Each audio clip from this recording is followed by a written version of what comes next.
দুনিয়াটা এমন একটা জায়গা, এই জায়গাটা মানুষের জন্য থাকার জন্য পাঠানো হয় নাই, দুনিয়াটা যা থাকানোর জন্য নয়। আল্লাহ পাক রব্বুল আলামিন বলতেছেন, হে দুনিয়ার মুসাফির, এই দুনিয়া তোমার আসল ঠিকানা নয়, তোমার আসল ঠিকানা হলো অন্ধকার কবর। এই দুনিয়া ছেড়ে একদিন তোমাকে এই অন্ধকার কবরে চলে যেতে হবে। তুমি আজকে 2 তলা 3 তলা বিল্ডিং এর উপরে, ফ্ল্যাটের উপরে, এসি রুমের ভিতরে ঘুমাও, তোমার এমন একটা দিন আসবে, এমন একটা সময় আসবে, তুমি এই এসি রুমের ভিতরে থাকতে পারবে না, তোমার এই দামি খাটের উপরে তুমি শুইতে পারবে না, তুমি তোমার এই এসি রুমের ভিতরে থাকতে পারবে না, 3 তলা 5 তলার উপরে তুমি ঘুমাইতে পারবে না। তোমার স্থানটা, তোমার জায়গাটা, তোমার ঠিকানাটা হয়ে যাবে অন্ধকার কবর। এই জন্য বায়ক বুজুর্গ, যারা আমরা দুনিয়াতে আসছি, দুনিয়াতে আমাদেরকে সামান্য সময় একটা হায়াতি জিন্দিগি দিয়ে আমাদেরকে দুনিয়াতে পাঠাইছে। এই হায়াতটা, এই জিন্দিগিটা আমাদেরকে দিয়েছেন আল্লাহ পাক রব্বুল আলামিন আল্লাহর ইবাদত বন্দেগী করার জন্য। আল্লাহ পাক রব্বুল আলামিন পবিত্র কোরআন কারীমে বলতেছেন, ওয়ামা খালাকুতুল জিন্না ওয়াল ইনসা ইল্লা লিয়াবুদুন, আমি জিন এবং মানুষ জাতিকে সৃষ্টি করেছি একমাত্র আমার ইবাদত বন্দেগী করার জন্য।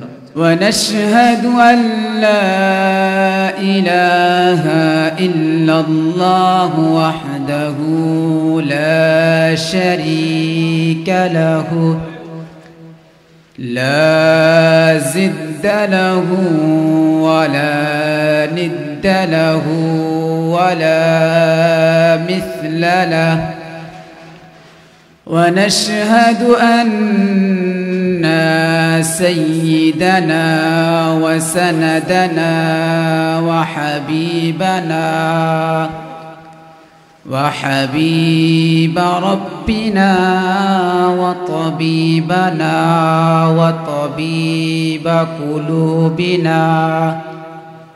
وطبيب قلوبنا ومولانا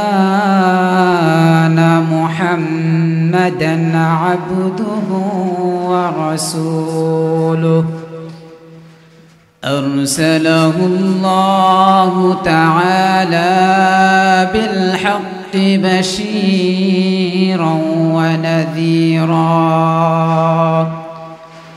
وداعيا إلى الله بإذنه وسراجا منيرا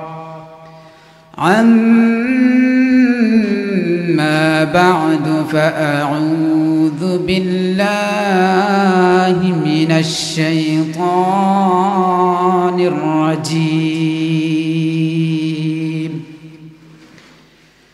بسم الله الرحمن الرحيم يا أيها الناس اعبدوا ربكم الذي خلقكم والذين من قبلكم لعلكم تتقون قال النبي صلى الله عليه وسلم أخلص دينك يكفيك العمل القليل قال النبي صلى الله عليه وسلم أنا خاتم النبي لا نبي بعدي محمد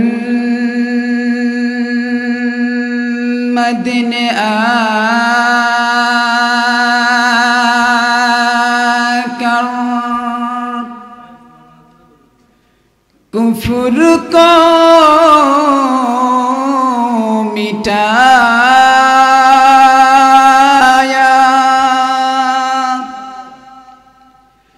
कुफ्र को मिटाकर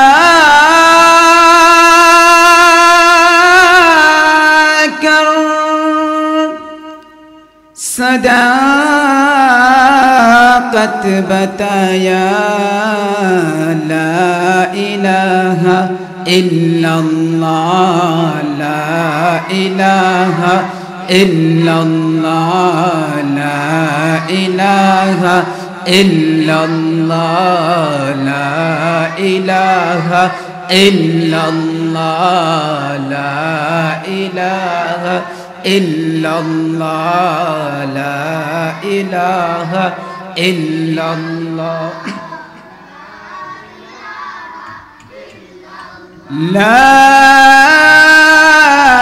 إله إلا الله محمد رسول الله صلى الله عليه وسلم আমরা সকলেই সর্বপ্রথম ওই আল্লাহ সুবহানাহু ওয়া তাআলার নামে শুকরিয়া আদায় করব যিনি আমাদেরকে এই ফিতনা ফাসাদের জামানায় বিভিন্ন ফিতনা ফাসাদ থেকে বিভিন্ন কর্ম থেকে বিভিন্ন কাজ থেকে আমাদেরকে ফারেক করে আমাদেরকে যাচাই করে বাছাই করে মহব্বত করে ভালোবেসে একটি দ্বীনে মজলিস জান্নাতের বাগানে আসার এবং বসার কিছু কথা বলার এবং শোনার তৌফিক দান করেছেন এই জন্য সকলের শুকরিয়া আদায় করি আলহামদুলিল্লাহ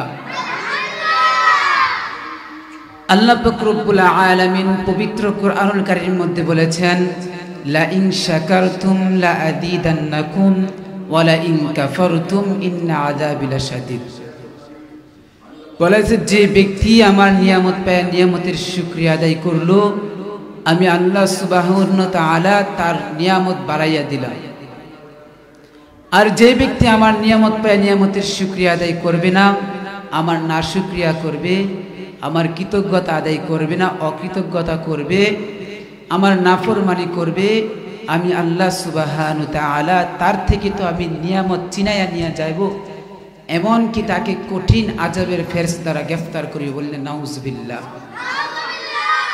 দেখেন দুনিয়াতে কেউ জেলখানায় বন্দী হতে চায় না কেউ জেলে যেতে চায় না অপরাধ করেও অপরাধ স্বীকার করতে চায় না যদি জেল হয়ে যায় যদি পাশ হয়ে যায় যদি ফাঁসি হয়ে যায় যদি শাস্তি ভোগ করতে হয় এই জন্য সকলেই মানে দুনিয়ার এই আযাব থেকে বাঁচতে চায় তা আল্লাহ সুবহানাহু ওয়া তাআলা বলতেছেন হে আমার বান্দা বান্দিরা আমি যে তোমাদেরকে নিয়ামত দান করেছি তোমাদেরকে আমি চক্ষু দিয়েছি দেখার জন্য কান দিয়েছি শোনার জন্য পা দিয়েছি চলার জন্য হাত দিয়েছি কর্ম করার জন্য প্রত্যেকটা অঙ্গ প্রত্যঙ্গে আমি আল্লাহ সুবহানাহু ওয়া তাআলা নিয়ামত হিসেবে আমি তোমাকে দান করেছি বলেন না সুবহানাল্লাহ তো আল্লাহ সুবহানাহু ওয়া তাআলা বলতেছেন এই নিয়ামতগুলি পাওয়ার পরে অর্থ সম্পদ টাকা পয়সা বাড়ি গাড়ি সব কিছু আল্লাহ পাক রব্বুল আলামিনের নিয়ামত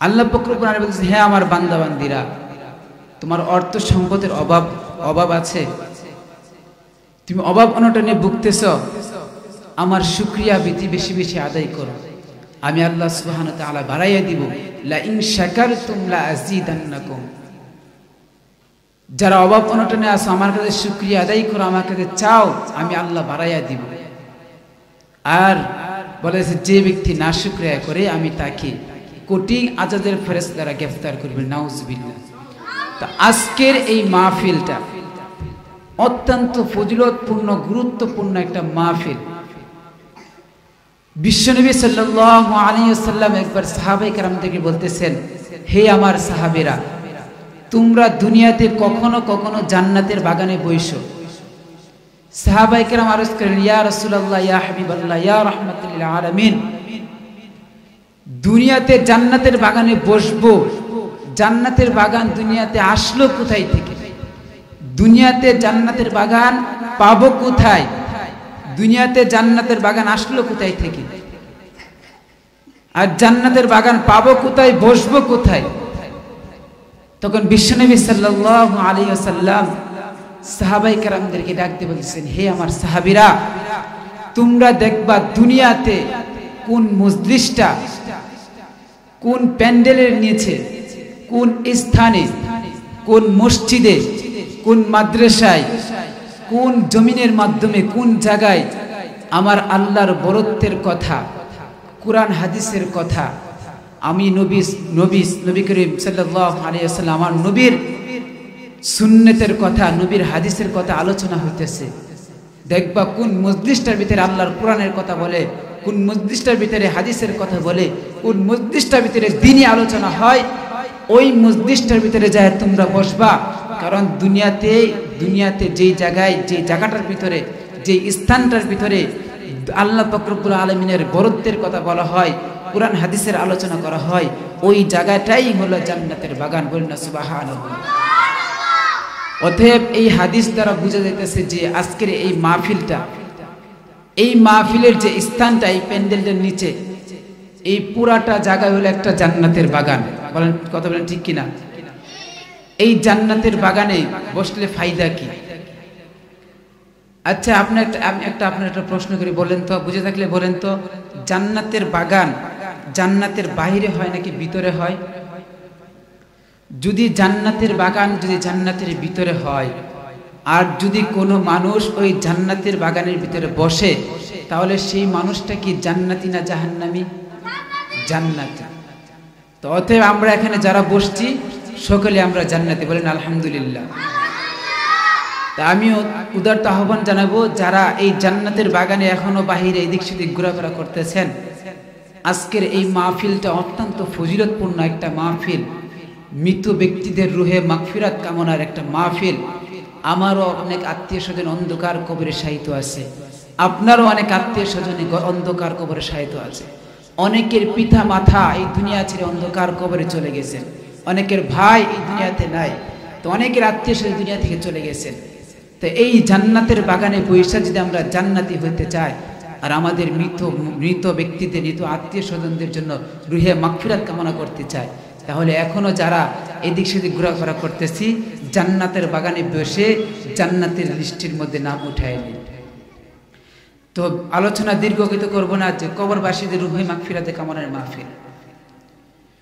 বলা হইতেছে দুনিয়াটা এমন একটা জায়গা, এই জায়গাটা মানুষের জন্য থাকার জন্য পাঠানো হয় নাই, দুনিয়াটা যা থাকানোর জন্য নয়। আল্লাহ পাক রব্বুল আলামিন বলতেছেন, হে দুনিয়ার মুসাফির, এই দুনিয়া তোমার আসল ঠিকানা নয়, তোমার আসল ঠিকানা হলো অন্ধকার কবর। এই দুনিয়া ছেড়ে একদিন তোমাকে এই অন্ধকার কবরে চলে যেতে হবে। তুমি আজকে 2 তলা 3 তলা বিল্ডিং এর পরে, ফ্ল্যাটের উপরে, এসি রুমের ভিতরে ঘুমাও, তোমার এমন একটা দিন আসবে, এমন একটা সময় আসবে, তুমি এই এসি রুমের ভিতরে থাকতে পারবে না, তোমার এই দামি খাটের উপরে তুমি শুইতে পারবে না, তোমার এই এসি রুমের ভিতরে থাকতে পারবে না, 3 তলা 5 তলার উপরে তুমি ঘুমাইতে পারবে না। তোমার স্থানটা, তোমার জায়গাটা, তোমার ঠিকানাটা হয়ে যাবে অন্ধকার কবর। এই জন্য বুজুর্গ যারা আমরা দুনিয়াতে আসছি, দুনিয়াতে আমাদেরকে সামান্য সময় একটা হায়াতি জিন্দিগি দিয়ে আমাদেরকে দুনিয়াতে পাঠাইছে। এই হায়াতটা, এই জিন্দিগিটা আমাদেরকে দিয়েছেন আল্লাহ পাক রব্বুল আলামিন আল্লাহর ইবাদত বন্দেগী করার জন্য। আল্লাহ পাক রব্বুল আলামিন পবিত্র কোরআনে কারীমে বলতেছেন, ওয়ামা খালাকুতুল জিন্না ওয়াল ইনসা ইল্লা লিয়াবুদুন, আমি জিন এবং মানুষ জাতিকে সৃষ্টি করেছি একমাত্র আমার ইবাদত বন্দেগী করার জন্য। আল্লাহ পাক রব্বুল আলামিন বলেন, হে আমার বান্দা বান্দীরা, তোমরা দেখো আমি দুনিয়াতে আমি কত কিছুই না সৃষ্টি করেছি।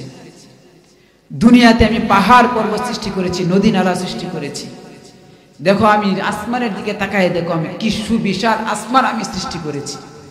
জমিনের দিকে তাকায় দেখো, কি সুবিশাল জমিন আমি সৃষ্টি করেছি। চন্দ্রের দিকে তাকায় দেখো, আমি কি সুন্দর চন্দ্র, ঝলমলে তারা আমি সৃষ্টি করেছি, চন্দ্র আমি সৃষ্টি করেছি, চাঁদ আমি সৃষ্টি করেছি, সূর্য আমি সৃষ্টি করেছি। যে সূর্য দিনের বেলা সূর্য না উঠলে দিনটা অন্ধকার হয়ে থাকে, এত আলোকিত একটা সূর্য আমি সৃষ্টি করেছি। দুনিয়াতে সৃষ্টি করে অনেক কিছু আমি সৃষ্টি করেছি, জান্নাত আমি সৃষ্টি করেছি, জাহান্নাম আমি সৃষ্টি করেছি। কিন্তু বান্দা, এত কিছু সৃষ্টি করার পরও আমি আল্লাহ পাক রব্বুল আলামিন একবারও বলি নাই এই জান্নাত আমার জন্য সৃষ্টি করেছি, জমিন আমার জন্য সৃষ্টি করেছি, আসমান আমার জন্য সৃষ্টি করেছি, পাহাড় পর্বত আমার জন্য সৃষ্টি করেছি। একবার আমি বলি নাই বান্দা আমি এই দুনিয়া আমার জন্য সৃষ্টি করেছি, আখিরাত আমার জন্য সৃষ্টি করেছি, একবার আল্লাহ পাক রব্বুল আলামিন বলেননি। কিন্তু আল্লাহ পাক রব্বুল আলামিন বলতেছেন, ওমা খালাকাতুল জিন্না ওয়াল ইনসা ইল্লা লিয়াবুদুন, আমি 3.5 হাত দুর্বল একটা মানুষকে সৃষ্টি কইরা, যেই মানুষটা একটা মশার কামড় সহ্য করতে পারে না, যেই মানুষটার কানের দিক থেকে একটা মশা উড়ে উড়ে মশা বনবন করে যাইলে সে রাত্রে ঘুমাইতে পারে না, ঘুম ভাঙ্গা যায়, এই দুর্বল মানুষটাকে আমি সৃষ্টি কইরা আমি আল্লাহ পাক রব্বুল আলামিন বলতেছি, হে আমার বান্দা বান্দিরা, আমি তোমাদেরকে সৃষ্টি করেছি একমাত্র আমার ইবাদত বন্দেগী করার জন্য, আমার গোলামি করার জন্য। আল্লাহ পাক রব্বুল আলামিন বলতেছেন, বান্দা বান্দিরা, দুনিয়াতে আমি তোমাদেরকে আমি সংক্ষিপ্ত সময় দিয়ে দুনিয়াতে একটা হায়াতি জিন্দেগি দিয়ে পাঠাইছি। এই হায়াতের জিন্দেগিটা দিয়ে পাঠাইছি, এই জিন্দেগিটার মধ্যে তুমি আমার ইবাদত বন্দেগী করবা, আমার আল্লাহর কৃতজ্ঞতা আদায় করবা, আল্লাহর নাশুকরিয়া করবা না, আল্লাহর ইবাদত বন্দেগী কইরা আমার আল্লাহকে রাজি খুশি কইরা কবরে আসবা। তোমার জন্য কবরটা হয়ে যাবে জান্নাতের বাগান। আর আমি আল্লাহকে রাজি খুশি না করে যদি কবরে আসো, তোমাদের জন্য আমার কবর হয়ে যাবে জাহান্নামের গর্ত। তো এই হায়াতের জিন্দেগিটা দিয়ে আল্লাহ পাক রব্বুল আলামিন পাঠাইছেন আল্লাহর ইবাদত বন্দেগী করার জন্য, আল্লাহর ইবাদত বন্দেগী করে আল্লাহকে রাজি খুশি কইরা কবরে যাওয়ার জন্য। কিন্তু আমরা দুনিয়াতে এত সুন্দর জান্নাতের বাগান পাওয়া সত্ত্বেও, এত সুন্দর সুন্দর আয়োজন পাওয়ার সত্ত্বেও, আল্লাহর ইবাদত বন্দেগী করার সুযোগ পাওয়া সত্ত্বেও আমরা করতেছি না। আজকে আমরা আল্লাহকে ভুইলা গিয়া গায়রুল্লাহর ইবাদত বন্দেগী করতেছি। বিবি বাচ্চাদেরকে নিয়ে পেরেশানি, আমার বাচ্চা কি খাবে, কি পরবে, আজকে আমি কি খাবো, কি পরবো, টাকা নাই, পয়সা নাই, অর্থ সম্পদ নাই, কত কিছু নিয়ে পেরেশানি। কিন্তু বান্দা, তোমাকে আমি দুনিয়াতে পাঠাইছি এরকম পেরেশানি দিয়ে না, আমি একমাত্র আমার ইবাদত বন্দেগীর জন্য পাঠাইছি। বলা হইতেছে, যদি কোনো নাফরমান বান্দা কবরের ভিতরে যা, কবরের মধ্যে যখন সওয়াল জবের উত্তর, জবাব জিজ্ঞাসা করা হবে, যখন সে উত্তর দিতে পারবে না, তাকে জাহান্নামের বিছানার উপরে, জাহান্নামের আগুনের বিছানার উপরে শুয়াই দেওয়া হবে। কিয়ামত পর্যন্ত সে আগুনের উপরে জ্বলতে থাকবে, বলেন না নাউজুবিল্লাহ। আবার তার শরীরের মধ্যে জাহান্নামের পোশাক পরাইয়া দেওয়া হবে, জাহান্নামের পোশাকের কারণে তার শরীরগুলি জ্বলতে থাকবে, পুড়তে থাকবে, তার শরীরগুলি ঝলে ঝলে পুড়ে পুড়ে শরীরের যে গুস্ত মাংসগুলি আছে এগুলি ঘলে গলে নিচে পড়তে থাকবে। এরকম ভাবে কিয়ামতের আগ পর্যন্ত সে জ্বলতে থাকবে এই অন্ধকার কবরে। আর আল্লাহ পাক রব্বুল আলামিন বিপরীত বলতেছে, যদি তোমরা আমার নাফরমানি না কইরা, আমার ইবাদত বন্দেগী কইরা আমি আল্লাহকে রাজি খুশি কইরা যদি কবরে আসো, তোমাদের জন্য এই কবরের মধ্যে জান্নাতের বিছানা বিছাইয়া দেওয়া হবে, বলেন না সুবহানাল্লাহ। জান্নাতের পোশাক পরিধান করে পোশাক পরাইয়া দেওয়া হবে। জান্নাতের একটা দরজা তার যা কবরের দিকে খুলে দেওয়া হবে, জান্নাতের নাজ নেয়ামত তার কবর ভিতরে আসতে থাকবে। অনেক হাদিসের মধ্যে আসছে, এমন ঘুম দিবে একবার এক ঘুমে কিয়ামত হয়ে যাবে, ঘুম আর ভাঙবে না। তো আল্লাহ পাক রব্বুল আলামিন আমাদেরকে ইবাদত বন্দেগী করার জন্য পাঠাইছেন, দুনিয়াতে পাঠাইছে আল্লাহ ইবাদত বন্দেগী করার জন্য। কিন্তু আমরা কি করতেছি, আমরা করতেছি কি? আজকে আমার জীবন থেকে 40 বছর 45 বছর বয়স অতিক্রম হয়ে গেছে, হায়াত চলে গেছে, কিন্তু আমরা কি করছি একবার বুকে হাত রেখে বলতে পারি না যে আমি আল্লাহর জন্য, আল্লাহর সন্তুষ্টির জন্য আমি আল্লাহর ইবাদত বন্দেগী করছি। কেউ বলতে পারি না। আমরা সকলেই গুনাহগার। গুনাহ করতে করতে এমন মানুষ আছে, গুনাহ করতে করতে নিজের জীবনটাকে পুরো অনিষ্ট করে ফেলাইছে, নিজের জীবনটাকে ধ্বংস করে ফেলাইছে। আল্লাহ পাক রব্বুল আলামিন বলেছেন, হে গুনাহগার বান্দারা, তোমরা আমার কাছে তওবা করো, আমি ক্ষমা করে দিব। কারণ আল্লাহ পাক রব্বুল আলামিন মানুষ সৃষ্টি করার পরেই মানুষের মধ্যে 2টা গুণ দিয়ে দিয়েছেন। একটা গুণ দিয়েছেন আল্লাহ পাক রব্বুল আলামিন ইবাদত বন্দেগী করা, আল্লাহ পাক রব্বুল আলামিনের দিকে আসা। আরেকটা গুণ দিয়েছে গুনাহ করার চাহিদা গুণ দিয়েছে। মানুষের সৃষ্টি করার পর মানুষের মধ্যে গুনাহ করার চাহিদা আল্লাহ পাক রব্বুল আলামিন দিয়ে দিয়েছেন। মানুষের মধ্যে খারাপ নফসও দিয়ে দিয়েছেন, যে নফসের চাহিদা অনুযায়ী সে গুনাহ করবে। আর ওই গুনাহগার বান্দা গুনাহ করার পর যখন আমি আল্লাহর কাছে তওবা করব, মাফ চাইবো, আমি আল্লাহ তাকে ক্ষমা করে দেব। হযরত মুসা আলাইহিস সালাম একবার আল্লাহ পাক রব্বুল আলামিনকে জিজ্ঞাসা করেন, হে আল্লাহ, আপনার কাছে কোন আমলটা সবচেয়ে বেশি গুরুত্বপূর্ণ, সবচেয়ে বেশি পছন্দনীয়? আপনি কোন আমলটা সবচেয়ে বেশি পছন্দ করেন? তখন আল্লাহ পাক রব্বুল আলামিন বলতেছেন, হে মুসা, একটা শিশুর বাচ্চার সাথে একটা মায়ের আচরণ ঠিক যেরকম গুনাহগার বান্দা আর আমার সাথে যখন ঠিক তেমন আচরণটা হয়, এই আচরণটা, ওই আমলটাই, ওই কাজটাই আমি সবচেয়ে বেশি পছন্দ করি। মুসা আলাইহিস সালাম জিজ্ঞাসা করেন, হে আমার রব, আমার প্রতিপালক, শিশু বাচ্চার সাথে মায়ের আচরণটা মানে কি বুঝলাম না। আল্লাহ পাক রব্বুল আলামিন বলেন, যখন শিশু বাচ্চা যখন কোনো অপরাধ করে, অন্যায় করে, তখন তার মা বলে, এই তুই দুষ্ট ছেলে, তুই অন্যায় করেছিস, অন্যের সাথে ঝগড়া করেছিস, মারামারি করেছিস, তোর মতো সন্তান আমার প্রয়োজন নাই, তোর মতো সন্তান আমার দরকার নাই। স্কুলে গেছস, অন্য জনের টিফিন তুই খেয়ে ফেলছস, তোর কারণে শুধু আমার কাছে শুধু বিচার আর নালিশ আসতেই থাকে। তখন এরকম ভাবে যখন এই মা যখন সন্তানটাকে দূরে সরাইয়া দেয়, সন্তানটা কান্নাকাটি করতে থাকে আর মায়ের দিকে আসতে থাকে, কারণ ওই সন্তানটা জানে তার মা ছাড়া আর কেউ নাই, তার মা ছাড়া আর কেউ নাই। তখন মার কাছে যখন বারবার কান্নাকাটি করতে থাকে, বলতে থাকে, মা আর এরকম ভুল করব না, অন্যের সাথে ঝগড়া করব না, অন্যের টিফিন খাবো না, এরকম দুষ্টামি করব না। যখন বারবার যখন মার কাছে আসতে থাকে আর রুনাজারি করতে থাকে, কান্নাকাটি করতে থাকে, তখন মার মনটা শান্ত হয়ে যায় আর ওই সন্তানটাকে বুকে জড়ায় আনে। ঠিক তেমন ভাবে গুনাহগার বান্দা যখন গুনাহ করতে করতে আমার নাফরমানি করতে করতে অদিষ্ট হয়ে যায়, তখন ওই বান্দাটা যখন আমার কাছে এসে কান্নাকাটি করে, রুনাজারি করে, তওবা করে, আমার কাছে কান্নাকাটি করে চোখের পানি ফায়লা, আমি আল্লাহ তখন ওই বান্দার ওই আমলটা, ওই কান্নাকাটিটা, ওই রুনাজারিটা আমার কাছে অত্যন্ত পছন্দ।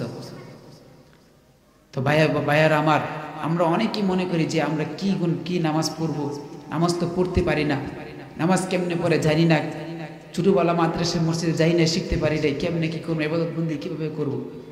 তো বিশ্ব নবী সাল্লাল্লাহু আলাইহি ওয়াসাল্লাম বলতেছেন, বলতেছেন যে আলী রাদিয়াল্লাহু তাআলা বর্ণিত, আলী রাদিয়াল্লাহু বলতেছেন যে তুমি যতটুকু জানো অতটুকু উপর আমল করো, নামাজ তুমি যতটুকু পড়তে পারো ততটুকুই পড়ো, তুমি অজানা যে এলেমগুলি আছে, অজানা যে জ্ঞানগুলি আছে তোমার মধ্যে চলে আসবে, অটোমেটিক চলে আসবে। তুমি নামাজ পড়তে পারে না, শুধু রুকু সিজদা দিতে থাকো, একসময় তোমার পরিপূর্ণ নামাজ শিখে আল্লাহ পাক রব্বুল আলামিন তোমার ভিতরে ঢুকাই দেবে। তো নিজেকে গুনাহগার মনে করে নিজেকে মানে সাময়িকভাবে একটা কৃতজ্ঞতা আদায় করা হয় যে আমি তো গুনাহগার, আল্লাহ মনে আমাকে, আমার উপরে খুব নারাজ, আল্লাহ মনে আমাকে ক্ষমা করবে না, নামাজ রোজা করে লাভ কি, এরকম যদি সাময়িক সময়ের জন্য এটা একটা কৃতজ্ঞতা মনে হয়, যে নিজের কাছে নিজেকে ছোট মনে হয়, কিন্তু এটা হলো সবচেয়ে বড় শয়তানের ধোঁকা। এই শয়তান এরকম একটা ভালো একটা ধোঁকা দিয়া আপনাকে আমাকে আল্লাহর কাছ থেকে পৃথক রাখতেছে, আল্লাহর ইবাদত বন্দেগী করতে দিতেছে না। তো আল্লাহ পাক রব্বুল আলামিন, হে গুনাহগার বান্দারা, তোমরা আমার কাছে তওবা করো, মাপ চাও, রুনাজারি করো, আমি আল্লাহ ক্ষমা করে দেব। বলে যদি কোনো বান্দা যদি জমিন থেকে আসমান পর্যন্ত কোনো গুনাহ করে ফেলা, গুনাহ করতে করতে যদি ভরপুর করে ফেলা, সমুদ্রের ফেনা পরিমাণ যদি গুনাহ করে ফেলা, যদি একবার আল্লাহ পাক একবার যদি আমার মনে খালিস মনে একবার মন থেকে যদি তওবাতুন নাসুহা করে, যে আমার কাছে তওবা করে মাপ চাই, আমি আল্লাহ ক্ষমা করে দেব। সুবহানাল্লাহ। আল্লাহ পাক রব্বুল পবিত্র কোরআন কারিমে বলেছেন, ইয়া আইয়ুহাল্লাযীনা আমানু তুবু ইলাল্লাহি তাওবাতান নাসুহা, যে তওবার মতো তওবা করো, তাওবাতুন নাসুহা করো, আমি আল্লাহ তোমাদেরকে মাফ করে দেব, ক্ষমা করে দেব। আর বিশ্ব নবী সাল্লাল্লাহু আলাইহি ওয়াসাল্লাম বলেছেন যে পাপীদের মধ্যে সবচেয়ে উত্তম পাপী হলো ওই ব্যক্তি যে ব্যক্তি পাপ করার পর তওবা করে। তা আমরা আমাদের সকলকে আল্লাহ পাক রব্বুল আলামিনের কৃতজ্ঞতা আদায় করার তৌফিক দান করুক, বেশি বেশি আল্লাহ পাকের ইবাদত বন্দেগী করতে পারি যেন সেই তৌফিক দান করুক, ইবাদত বন্দেগী করে আল্লাহকে রাজি খুশি করে যেন আমরা কবরে যাইতে পারি সেই তৌফিক দান করুক। সকলে বলে আমিন।